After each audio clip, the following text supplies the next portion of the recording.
Hey everyone, welcome to the X Zone family. Whether you're new to the X Zone line of products or you're just new to fishing in general, we're here to help. I'm going to run through some of these baits and show you my favorite ways to rig them so that when you go out there on the water, you can catch more fish. I'm going to change camera angles, give you guys a close-up look on how I rig these baits to make it a little bit easier. So let's jump right in and change this angle so you guys get the best view. The next bait we're going to talk about is the 3 1/4 inch Muscle Back Finesse Craw.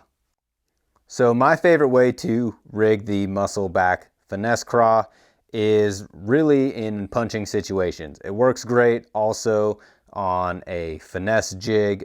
You can throw it on a Ned rig. Super versatile bait. A lot of things you can do. Similar craw profile as the Adrenaline Craw.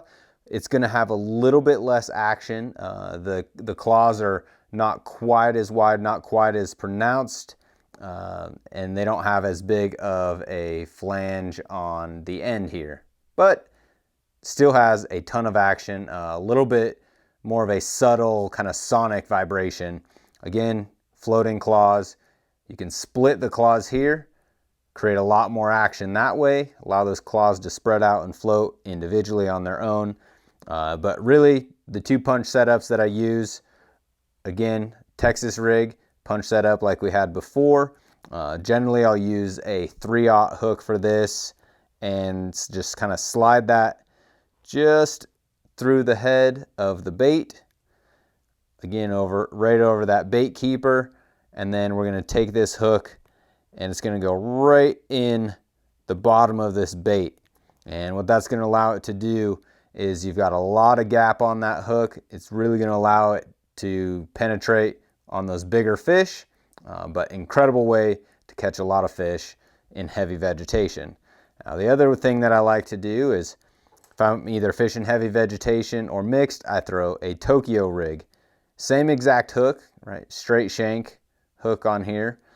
But the difference is on the Tokyo rig is that it's putting the weight below the bottom. So we're going to rig it exactly the same way. Slide it up, kind of push the point of our hook right in the base there. But what this is going to do is we're going to tie to this barrel swivel here, and now our weight is below. So this has freedom of movement.